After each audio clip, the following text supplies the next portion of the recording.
Assalamualaikum warahmatullahi wabarakatuh. Innal hamdalillah nahmaduhu wa nasta'inuhu wa nastaghfiruh wa na'udzu billahi min syururi anfusina wa min sayyiati a'malina. May yahdihillahu fala mudhillalah wa may yudlil fala hadiyalah. Asyhadu an la ilaha illallah wa asyhadu anna Muhammadan abduhu wa rasuluh la nabiyya ba'da. Allahumma salli wa sallim ala nabiyyina Muhammad sallallahu alaihi wasallam wa ala alihi wa sahbihi wa man sara ala nahjihi ila yaumiddin. Amma ba'd. Ayyuhal ikhwah, kita masih membahas tentang muamalat transaksi. Kali ini adalah tentang as-sarf, penukaran uang. Ta'rifus sarf. Bismillahirrahmanirrahim. Definisi sarf itu adalah tahwilu syai'an wajhi wa taghyiru, penukaran sesuatu dengan sesuatu. Menurut istilah bai'un naqdi bin naqdi sawaan ittahadal jinsu am ikhtalaf. Yang disebut penukaran uang itu adalah menjual uang dengan uang, baik sama atau tidak. Wal muradu bin naqdi, yang disebut naqad. Naqad di sini nilai mata uangnya adalah emas perak, wa ma yaqumu maqahuma, dan yang posisinya sama. Kal aurak naqdiyah wa sairi fulus, seperti uang disebut dengan uang kartal dan uang giral. Uang itu ada dua. Uang kartal yang biasa kita pakai, ya, ada yang berbentuk logam, ada yang kertas. Nah, itu setara dengan emas dan perak. Tapi yang jadi patokan itu emas dan perak dalam ajaran Islam. Disarfi halatani kama huwa muwaddah fit ta'rif. Ada dua macam penukaran. Pertama, antakuna nuqud min jinsin wahid. Pertama, sejenis, dolar dengan dolar, rupiah dengan rupiah, ya, pound sterling dengan pound sterling, dan begitu seterusnya. Fayasyarat syartani, maka syaratnya ada dua.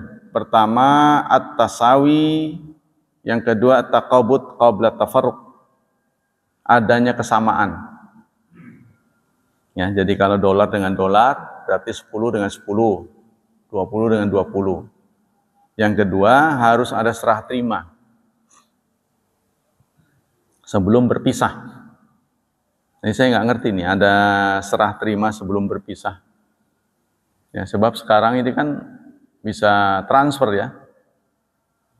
Bisa transfer kan? Nah, ini syaratnya harus serah terima. Serah terima ini apa masih dalam kategori transfer apa enggak? Karena sekarang kan ada e-money istilahnya, jadi elektronik.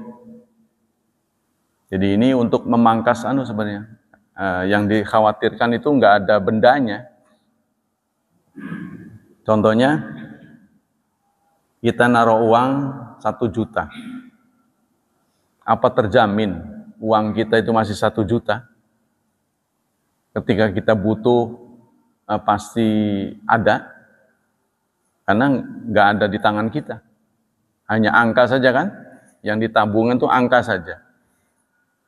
Nah, karena belajar dari sejarah kasus-kasus yang dulu BLBI, nah itu berapa banyak nasabah yang kehilangan tabungannya, udah aja nggak selesai sampai sekarang. Ya kalau ratusan ribu sih mending itu. Yang ratusan juta, raib begitu aja. Nah, siapa yang menjamin itu? Maksud saya, kalau bentuknya itu emas dan perak, ini kan tidak kenal tempat dan tidak kenal waktu. Ya, meskipun perak emasnya emas logam LM lah. Di Indonesia, cetakannya Indonesia gitu. Kita bawa ke Singapura, laku. Dia nggak perlu tanya, loh kok ini Indonesia? Nggak perlu. Itu sebabnya kenapa Islam itu menggunakan emas dan perak. Karena nggak kenal tempat dan nggak kenal waktu. Tapi kalau rupiah saja, kan kenal waktu. Apabila Bank Indonesia menetapkan edisi sekian itu sudah tidak berlaku, ya nggak bisa buat tukar. Ya daya tukarnya nggak ada. Nah ini, kalau itu sama, kata dia, ya kata di sini, kalau jenisnya sama, maka harus dua, ya. Kalau ininya jenis yang dolar dengan dolar, rupiah dengan rupiah, maka harus sama dan harus takobut. Takobut itu serah terima sebelum berpisah. Yang kedua, antakunan nuqud min jinsaini mukhtalifain, berbeda mata uangnya. Seperti rial dengan dolar, rupiah dengan dolar, rupiah dengan rial contohnya, ya. Pokoknya beda mata uang. Fayastaratu syartun wahid, maka syaratnya cuma satu, yaitu taqabud qabla tafarruq wa la yasyarat tasawi. Adanya serah terima sebelum berpisah dan tidak disyaratkan sama. Tidak syarat terus sama. Ya, contohnya kita uangnya kan 100.000. Ya. Kemudian Pak Sarjono punya uang $6 Amerika. Ya saya tuker. Yang penting serah terima. Itu kan beda angka, ya. Beda angka, tapi nilainya sama. Kan sekarang sekitar 15.000 kan, contohnya ini kan dari waktu ke waktu berbeda. Saya tukar dengan $6. 100.000 dengan $6 kan beda angka tuh. Ini 100.000, ini $6. Nah itu boleh kalau berbeda mata uang. Asal takobut tadi, serah terima. Ya. Saya ada 100.000, berapa Bapak mau ngasih? 6 Pak. Nah kalau mau ya silahkan, nggak mau ya nggak apa-apa. Tapi bagusnya sih disesuaikan dengan nilai. Nah siapa yang menentukan nilai? Gitu. Nah ini yang masih awam bagi kita. Kenapa sekarang dolar itu 14.000? Kenapa gitu? Kenapa pound sterling umpamanya 17.000 contohnya. Terus dolar Singapura 7.500. Kenapa harus segitu? Siapa penentunya? Nah, itu konon katanya masalah kepercayaan. Kepercayaan kepada dunia, kepercayaan dunia terhadap rupiah itu segitu. Jadi kalau kita punya reputasi bangsa kita ini, ya, nilai ekspornya lebih tinggi kali ya. Nilai ekspornya, jadi kan ada ekspor dan impor, jadi ditentukan itu juga. Terus kepercayaan dunia. Kadang-kadang begini, terjadi kisruh aja, rupiah turun.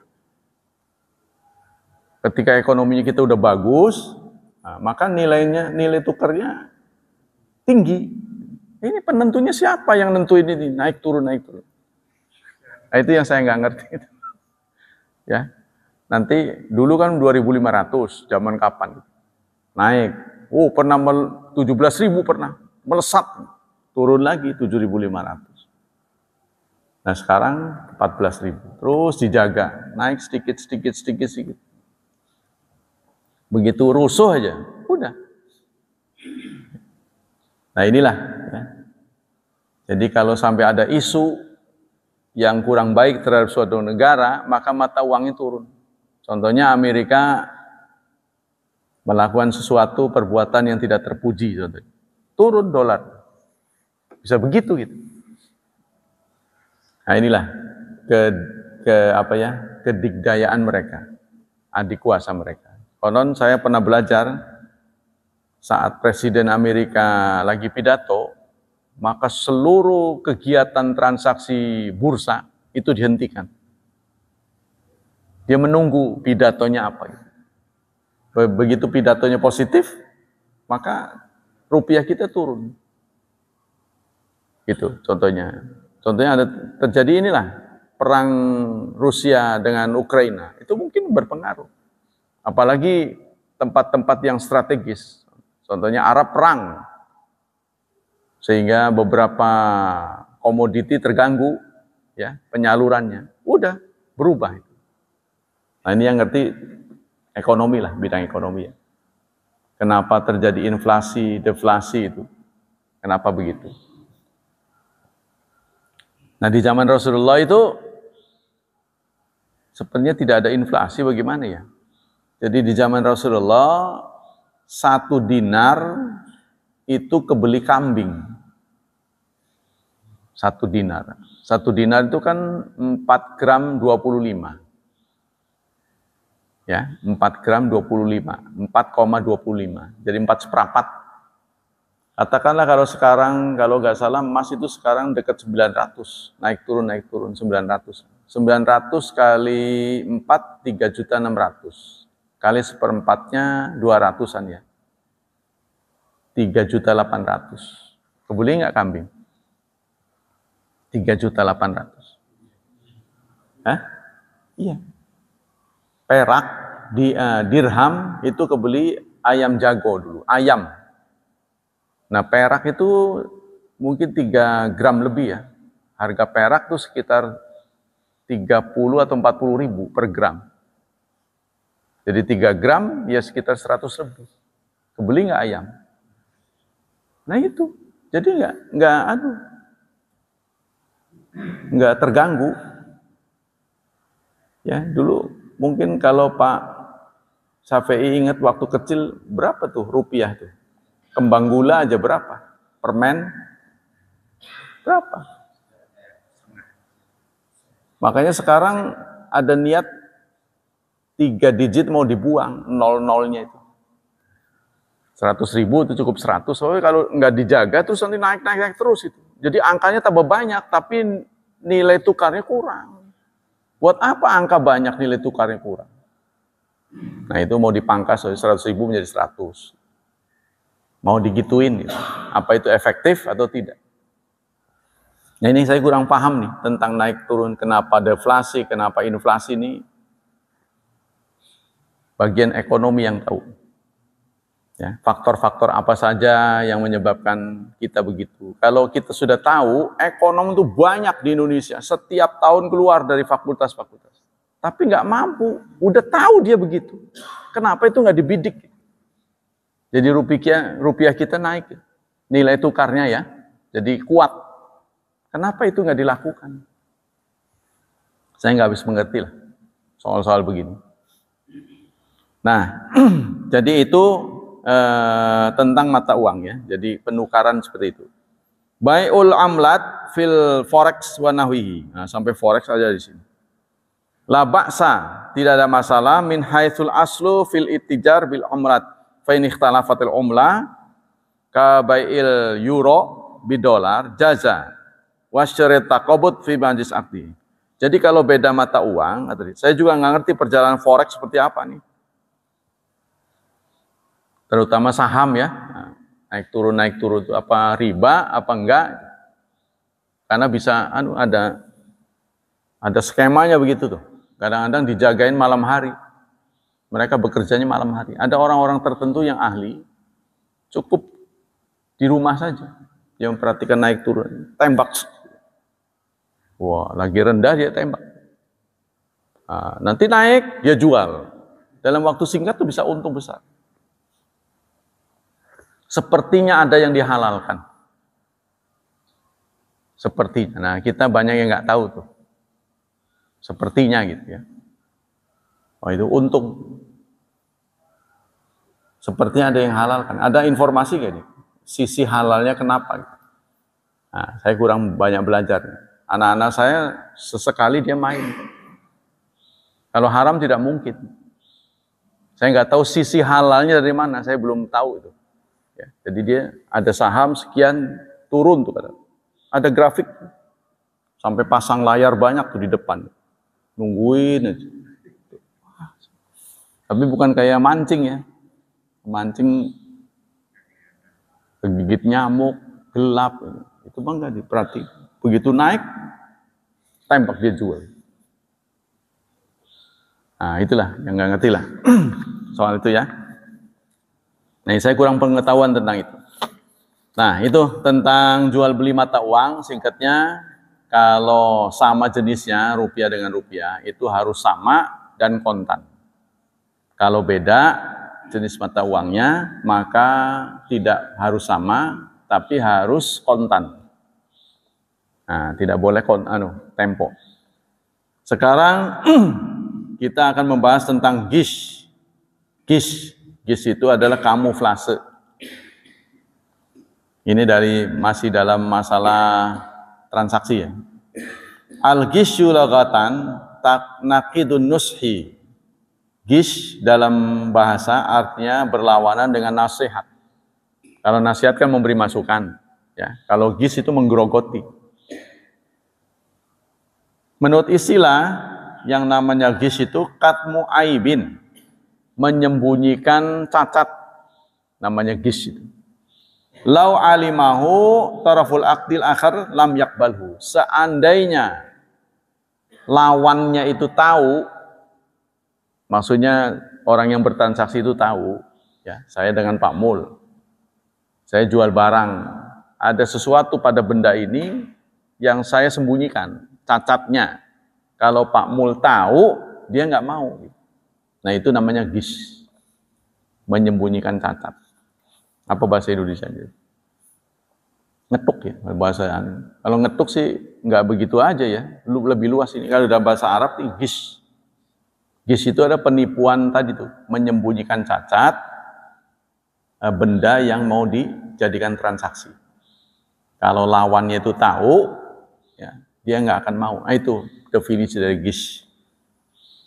Al-gishu minal a'mali muharramat. Gish itu termasuk perbuatan yang diharamkan. Allah berfirman dalam surat Mutaffifin. A'udzu billahi minasy syaithanir rajim. Wailul lil mutaffifin. Celakalah bagi orang yang mutaffif, curang dalam takaran. Apa di sini didefinisikan, Pak? Kalau di terjemah apa mutaffifin? Mengurangi timbangannya. Ini sebenarnya bukan mengurangi timbangannya aja, mengurangi ukuran. Contohnya kita jual besi. Saya mau beli yang ukuran 7. Sebenarnya besi saya 6. Tapi ini yang 7. Itu juga gish. Pengertiannya. Sama dengan ini, mengurangi size ya. Tidak sesuai dengan size-nya. Alladzina idzaktalu 'alan nasi yastawfun. Siapa mutaffifin adalah jika orang-orang yang jika menakar kepada manusia, mereka minta imbuh. Menakar untuk manusia artinya kulakan. Kalau dia kulakan minta imbuh ke orangnya itu. Kalau dia beli barang dia minta imbuh untuk didagangkan. Wa idza kaluhum, dan jika mereka menakar untuk pembeli, awazanuhum, atau menimbang, yukhsirun, dikurangi. Inilah yang disebut mutaffifin, curang ya. Kalau kulakan, takarannya pengen lebih. Tapi kalau jual, dikurangi. Berarti curang bahasanya, curang dalam berdagang. Fadzamma Allah Ta'ala al-gisha. Maka pada ayat ini Allah melarang sikap gish. Wa tawa'ada fa'ilahu bin nar. Dan Allah mengancam pelakunya dengan nar, dengan api. Wailun. Berarti curang dalam berdagang itu hukumnya dosa besar. Timbangannya kurang. Yang paling cerewet tuh ibu-ibu. Malah yang justru jujur itu yang saya lihat itu yang di pinggir-pinggir jalan. Itu tak imbui ya, bukan kurang. Diimbui namanya. Iya Bu, namanya ini tidak akurat nanti sampean dosa. Nah ini kesepakatan gitu. Nah di sini itu saya sesalkan tidak ada tera ulang. Ini kan tugas Apa departemen perdagangan, apa industri, saya nggak tahu. Jadi harus ada ini razia gitu dari pemerintah ini. Kalau waktu saya dulu di Jawa, saya kan suka jual ini, jual kain ya, gulungan itu, orang beri kain. Itu setiap tahun mereka datang, rombongan itu, meriksa. Nah, kalau yang sudah ditera ulang, dicap. Sehingga meterannya panjang, ada capnya, ada tahunnya. Nah, di pom bensin kan juga ada tuh, tapi belakangan udah nggak ada lagi. Kalau dulu kan ada ini, ada slogan pasti pas. Dulu kan, sekarang sudah nggak ada lagi. Sudah ditera ulang tanggal sekian, tanggal sekian. Harusnya begitu, yang menyangkut urusan orang banyak. Saya lupa itu anak saya ngomong, kalau beli itu sebaiknya waktunya kapan gitu. Apa pagi, apa malam, sehingga tidak ada penguapan. Katanya gitu. Entah berapa miliknya gitu. Saking pengen hematnya ya. Sampai ngabarnya jadi hitungan. Kayak sekarang tuh beritanya katanya naik. Ini gara-gara bendera diturunin. Ada orang, kenapa Pak? Tiangnya diturunin. Udah bukan Agustus. Ini jadi bikin BBM naik nih gara-gara bendera turun. Hari ini katanya naik katanya. Katanya sih. Kita lanjutkan. Kenapa naik? Saudara harus tahu bahwa negara kita ini membutuhkan BBM lebih dari produksinya. Memang ada ustadz yang mengatakan ongkos prosesnya itu cuma 3.500. Betul prosesnya.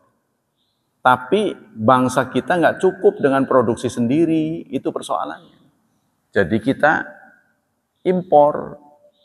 Nah, negara dalam keadaan perang di beberapa tempat, sehingga pasokan seret.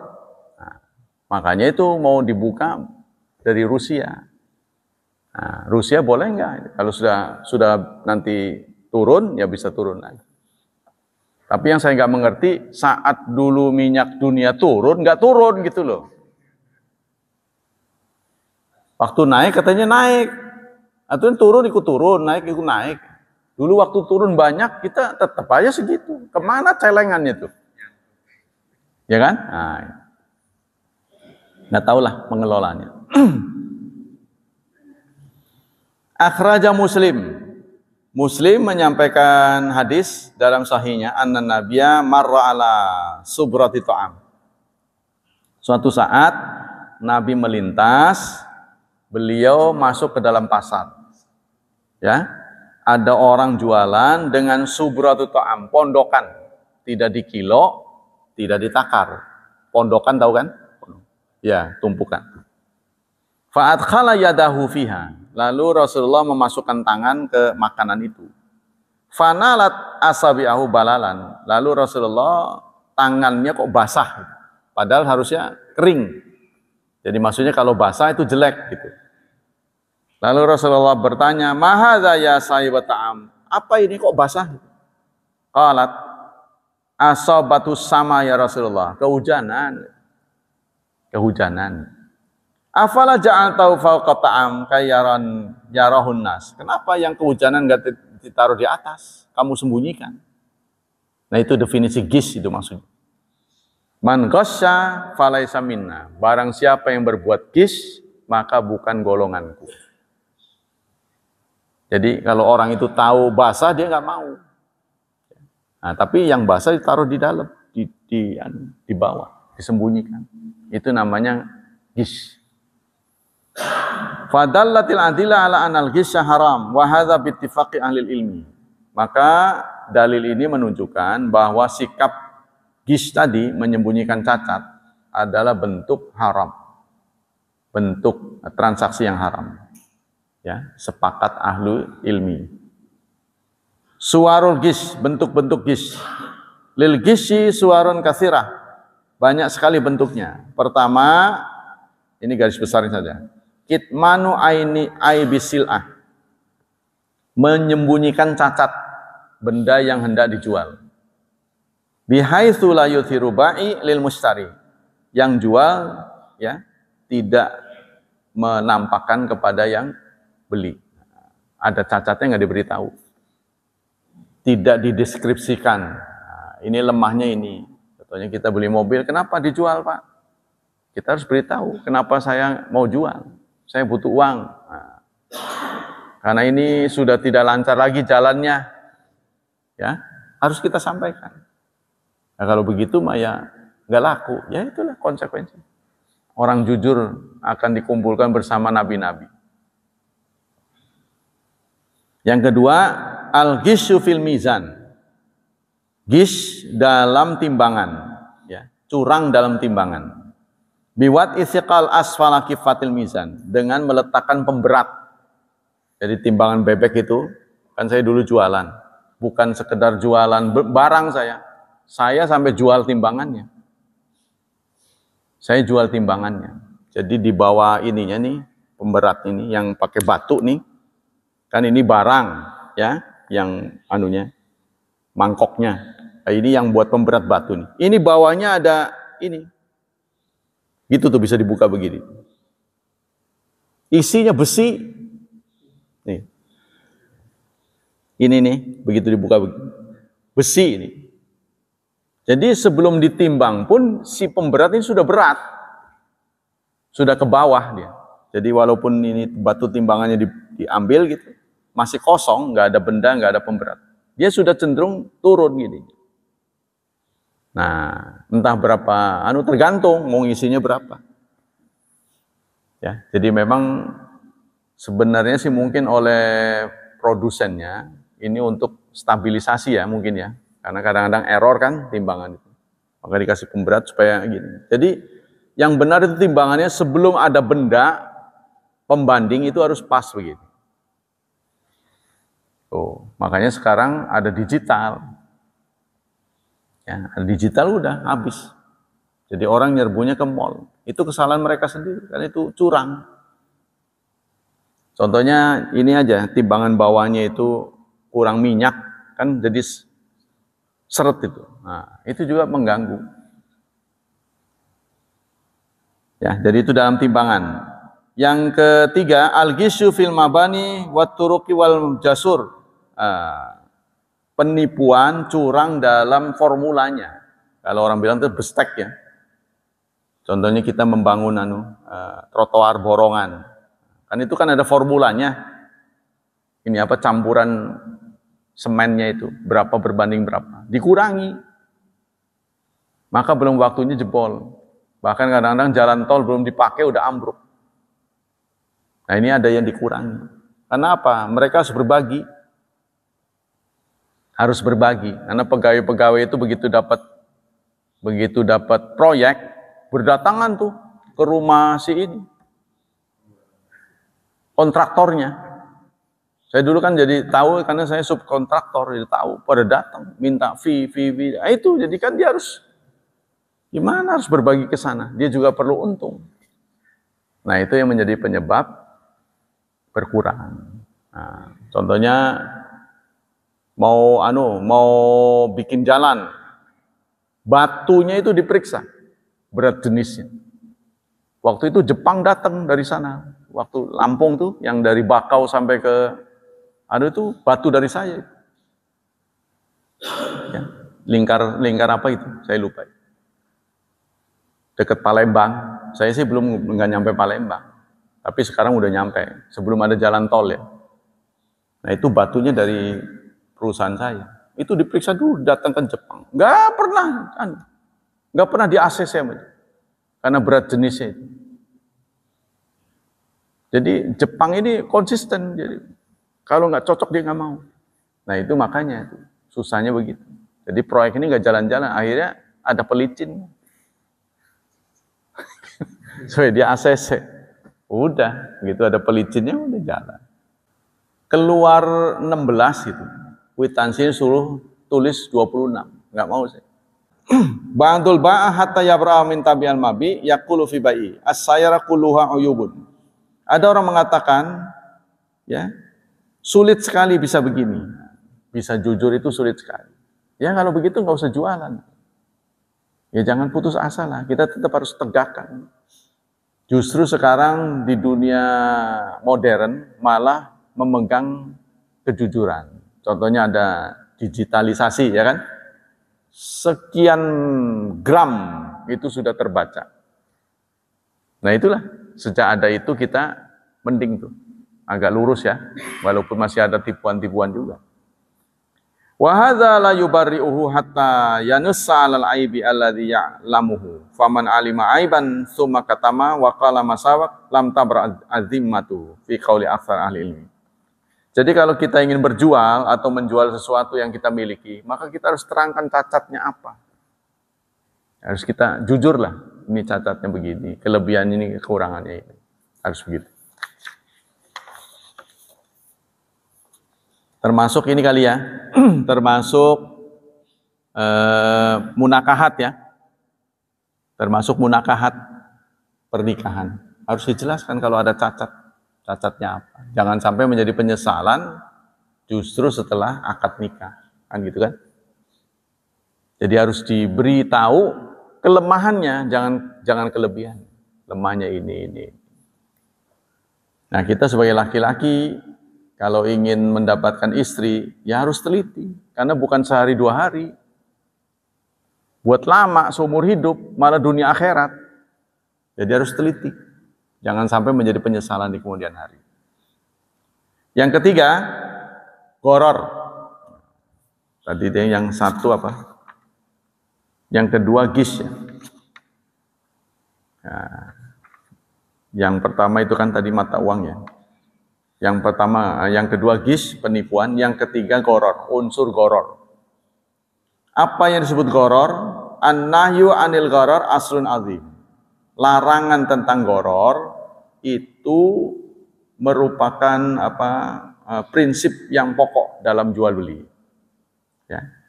Wa yadkhulu fi masailah hasralah. Bahkan tidak ada poin yang tertentu. Jadi banyak sekali. Definisi goror. Goror itu majhul akibat au masturaha. Yang disebut goror itu akibatnya tidak tahu. Artinya pasca purna jualnya nggak diberitahu. Kalau sudah dibeli akibatnya begini. Ya, tidak tahu contohnya. Kita jual beli, nggak tahu ini punya siapa, nggak taunya orangnya nggak ada gitu. Sehingga mau diperpanjang susah. Ini harus diberitahu. Tidak boleh ada unsur goror. Jadi kalau tadi gish itu menutupi aib, ya. Kalau goror ini apa? Ya, ada unsur penipuan sengaja. Kalau tadi menutup. Nah, gish curang ya. Kalau goror penipuan. Wakila ma la yaqdaru ala taslimihi aw la turafu haqiqatu amikdaru. Goror itu yang tidak bisa diukur. Sesuatu yang tidak bisa diukur itu goror.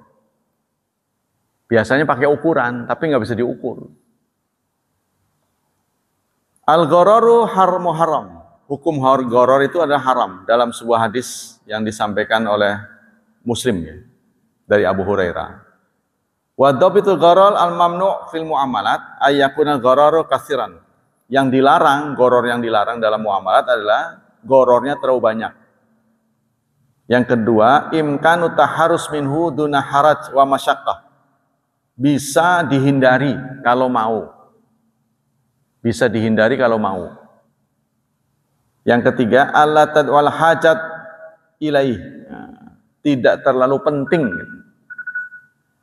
Bagaimana maksudnya? Katsiru minabuyu al-mani anha fi syar'i taduru al-gharar. Kebanyakan muamalat atau transaksi yang tidak dibenarkan dalam syariat itu ada unsur gorornya. Kanahi an bai'il mulamasat wal munabazat wa bai'il hasad wa bai' samrah qabla budui salahiha. Seperti jual beli buah sebelum matang. Jadi buah yang akan kita manfaatkan matangnya. Tapi ini belum matang sudah dijual. Nah, ini ada unsur goror. Ya. Atau kita jual kelapa tapi dengan bahasanya kopior. Kopior ini. Orangnya nggak tahu. Dia tidak menjelaskan, contohnya kan, nah, ini juga gharar. Walaban fid dar', wa bail hamli fil batn, menjual janin binatang masih di dalam perutnya, sudah dibeli.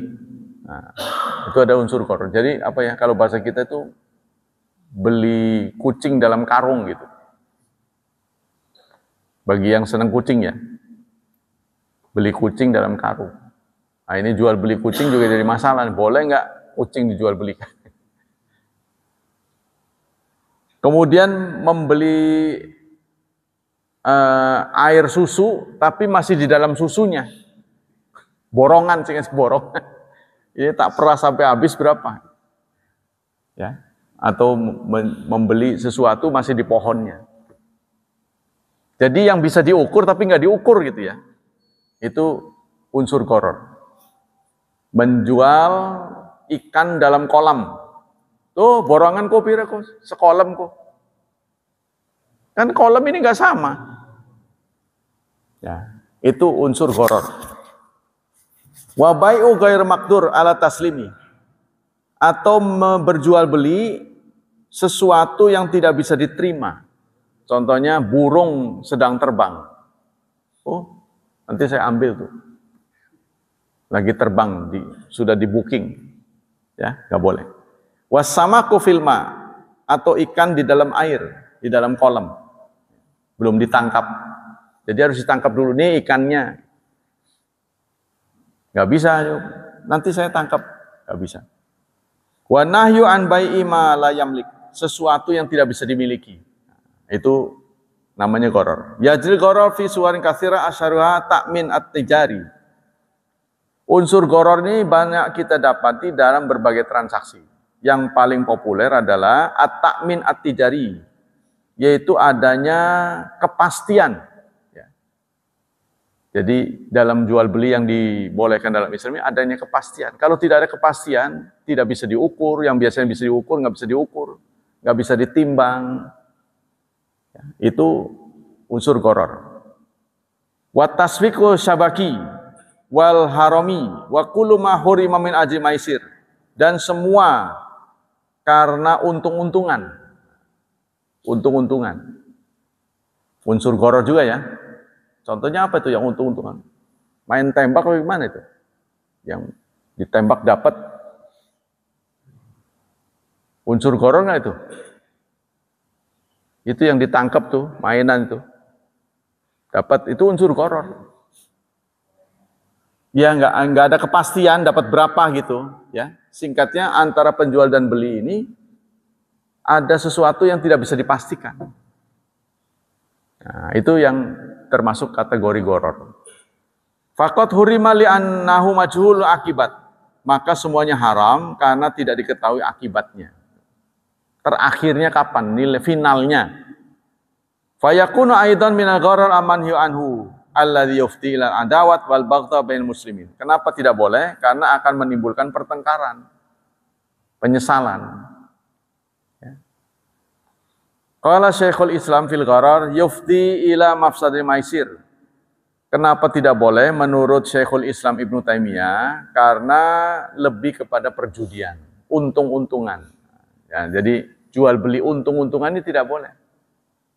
Wa ya iqal adawal wal baghdha ma ma fihi min aklil mali bil batil, yaitu ya menimbulkan permusuhan dan kemarahan serta harta yang dimakan itu menjadi batil. Karena orang yang jual itu boleh jadi tidak ridho, gondok itu kalau dapatnya dikit kan. Alladzi wa nau'u minaz zulmi, dan ada sisi kezaliman. Fa fi bail gharar zulmun wa adawatu wal baghdha. Jadi dalam jual beli gharar itu ada kezaliman, ada permusuhan, ada kemurkaan. Itu yang menyebabkan gharar tidak boleh. Ya, jadi gharar ini kalau tadi gisun itu menyembunyikan cacat, kalau gharar tidak bisa ditakar, untung-untungan. Yang sifatnya untung-untungan itu tidak boleh. Jual beli yang nggak ada kepastiannya. Itu tadi tuh jual beli buah yang belum dipetik. Ya. Borongan berapa? Nah, begitu udah dibayari, begitu ditimbang banyak bosoknya, kan nyesel. Aduh, kurang ajar gitu. Itu. Atau ikan, ya, nggak taunya ikan yang sudah mau mati semuanya. Contohnya borongan, nah itu nggak boleh. Jadi harus detail, diterangkan dengan baik. Wallahu a'lam bishawab. Tergantung yang diperdagangkan sebenarnya menurut saya. Kalau yang diperdagangkan itu adalah benda-benda yang sudah dimaklumi, maka tingkat kecurangannya sedikit. Yang orang sudah umum tahu lah, tingkat kecurangan sedikit. Tapi kalau yang ada unsur goror itu tadi, yang tidak bisa ditimbang, ya tadi yang hanya sifatnya nggak ada perjanjian, itu yang unsur gorornya banyak. Nah, kalau karyawan, yang lebih banyak unsur haramnya ya pejabat-pejabat menurut saya. Pejabat-pejabat yang meloloskan proyek, itu kan. Nah, tapi nggak kurang juga ini sih. Yang dibawa-bawa itu, kalau barang itu bisa masuk ke sebuah perusahaan, itu biasanya orang yang jaga itu semua ditempel semua. Apa itu ada termasuk yang haram apa enggak? Ya kalau dia sukses gitu, barangnya bisa diterima, di situ contohnya. Ditempel semua tuh, dapat kecepretan semua. Nah ini uang tips katanya. Uang tips ini, boleh apa enggak? Nah itu dulu saya kan mimpin ekspedisi. Saya melihat ada sikap yang aneh. Ketika orang mendatangkan barang, mau ngirim barang, maka mobil itu dipalak. Parkirnya 25.000. Ini sikap yang aneh gitu. Seharusnya kita berterima kasih pada dia karena dia sudah menjadi pelanggan kita kan. Malah kalau bisa kita memberikan servis kopi gratis, minuman gratis, kan begitu di tempat lain. Ini anehnya dia malah dipalak. Ya, maka saya terapkan tidak boleh begitu. Ya tapi itu, karena itu menjadi pemasukan karyawan, ini yang susah. Untuk menegakkan pas benar itu susah. Akhirnya mereka nyolong. Mereka mencuri, menyembunyikan barang paket. Ya mungkin dia jual sama dia. Akhirnya perusahaannya nggak ganti. Nah ini kalau kembali kepada pertanyaan Pak Sarjono, tergantung ininya. Tergantung perdagangannya apa. Begini Pak, ya. Kalau kita bandingkan pasar tradisional dengan supermarket, tingkat. Nah, tingkat bohong itu lebih banyak pasar bebas. Pasar ini. Pasar kita ini, pasar rakyat. Nah, kalau sana kan timbangannya sudah jelas itu. Ya, digital. Dan dia harganya fix, nggak ada tawar-menawar. Harganya fix.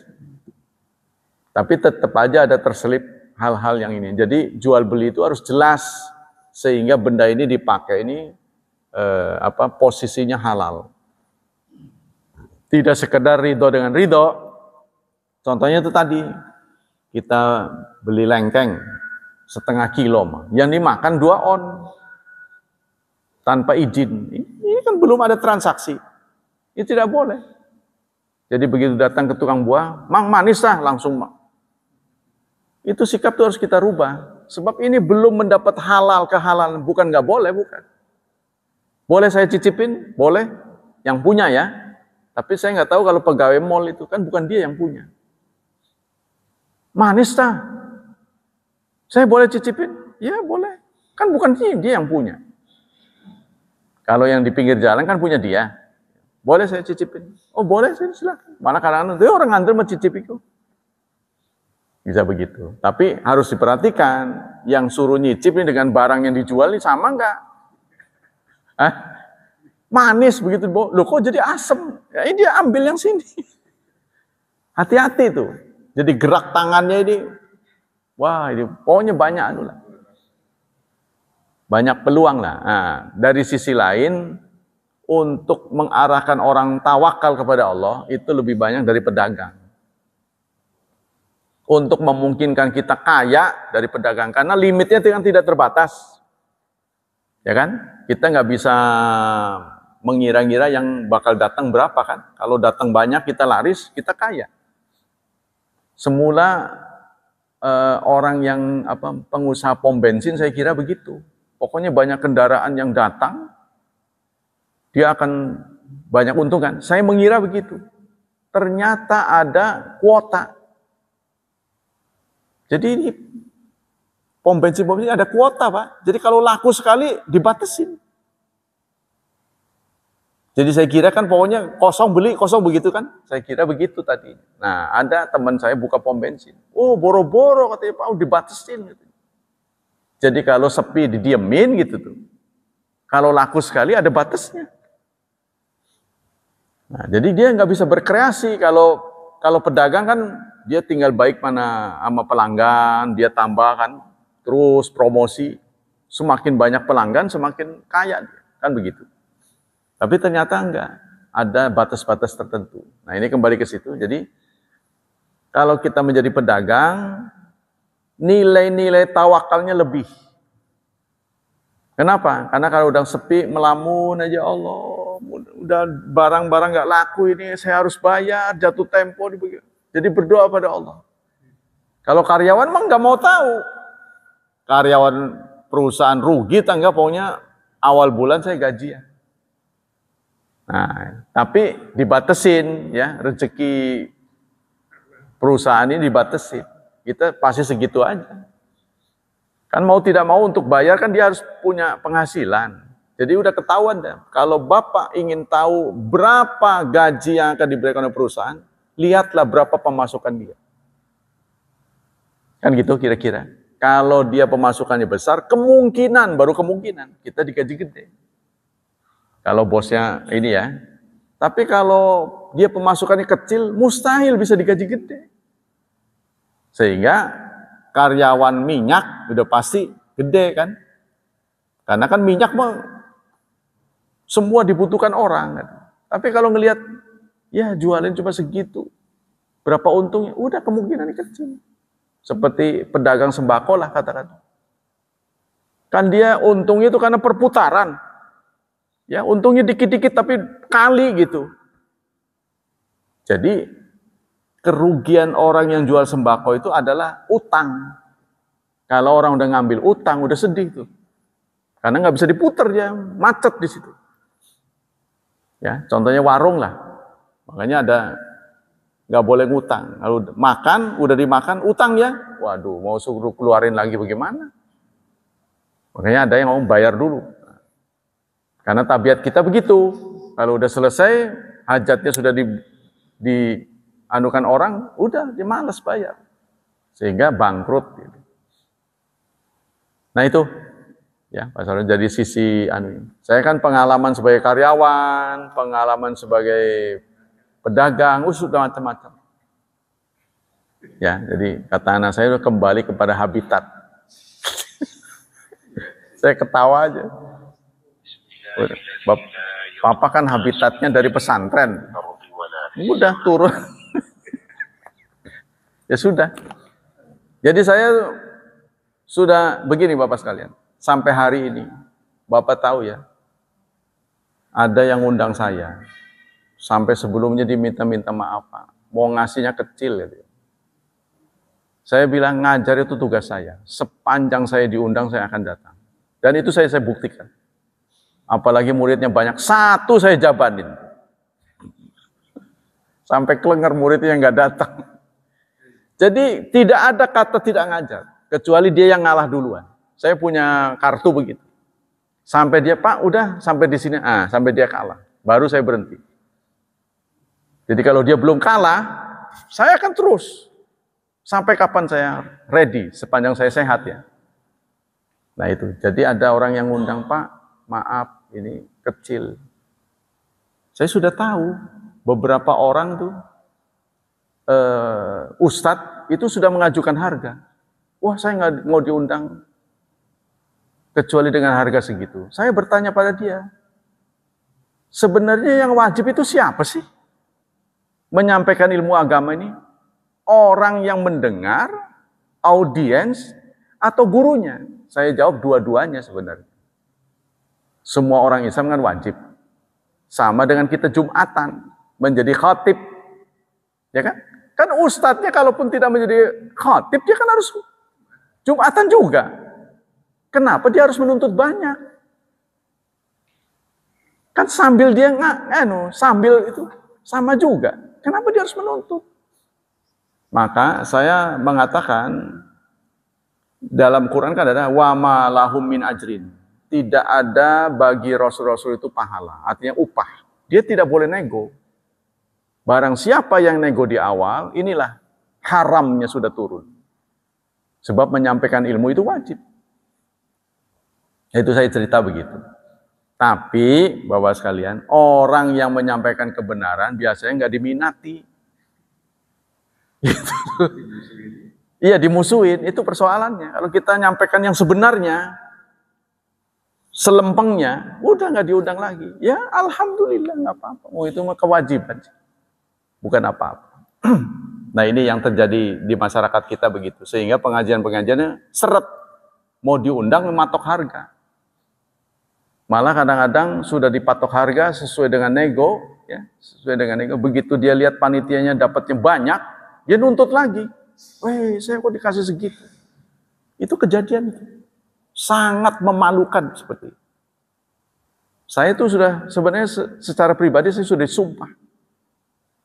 Ya sekaligus doa ya oleh guru saya, jangan ngompreng. Bahasanya gitu, jangan ngompreng. Kalau soal rezeki orang ngasih, kadang-kadang dia ditolak juga kecewa. Contohnya di perusahaan, Bapak lihat di Asahi, di Chandra Asri, teman-teman kita yang ngumpulin duit. Mau kemana keluarnya? Uang itu mau buat apa? Uang listrik udah dari perusahaan. Sampai cairan buat ngebersihin dari perusahaan. Mau kemana dia saluran itunya? Ya wajar lah usaha-usaha dikasih. Dia terima, nggak masalah. Saya kan nggak nego. Ya, kadang-kadang datang ke sana juga naik motor sendirian, panas-panas. Sepanjang diundang saya akan datang. Ya, saya nggak peduli siapa yang undang asal tidak membahayakan saya. Tapi kalau sudah membahayakan ya enggak. Diundang di Cikande, naik motor, waduh sengkleh saya bilang. udah jemput aja saya, nggak usah kamu sediakan amplop. Jemput saya, balikin lagi ke rumah. Nggak mau dia. Waduh, kalau udah begitu berarti dia nggak memperhatikan keselamatan saya. Tahu sendiri naik motor. Waduh, kira-kira aja. Orang yang saya beritahu bagaimana pendapat? Wah, terlalu itu Pak. Itu jangan diterima. Kelewatan. Nah itu, jadi suka dukanya begitu. Nah, di masyarakat ini ada yang aleman. Baru bisa ngomong sedikit saja sudah patok harga. Anda nggak tahu berapa banyak umat yang bodoh. Nggak boleh begitu. Ya, harus tepat waktu. Saya itu berusaha begitu. Kalau saya nggak datang, saya beritahu. Jadi ada kepastian umat itu mau datang mau nggak itu. Dia kan punya banyak waktunya buat kesana buat kemari. Ya datang nggak ada, datang nggak ada. Ini namanya tidak disiplin. Nah itulah ya transaksi kita bermuamalah itu seperti itu. Sekian kajian kita pagi ini. Semoga Allah Subhanahu wa taala melimpahkan pahala yang berganda buat taklim kita dan kesabaran kita untuk datang di tempat ini. Semoga Allah Subhanahu wa taala tetap memberi keselamatan dan perlindungan kita dari wabah dan fitnah. Dan tidak lupa kita berdoa semoga Allah berkenan menganugerahi masa depan yang cerah buat putra-putri kita, membimbing mereka mendapatkan hidayah dari Allah Subhanahu wa taala. Subhanakallah wa bihamdik asyhadu alla ilaha illa anta astaghfiruka wa atubu ilaik. Wassalamualaikum warahmatullahi wabarakatuh.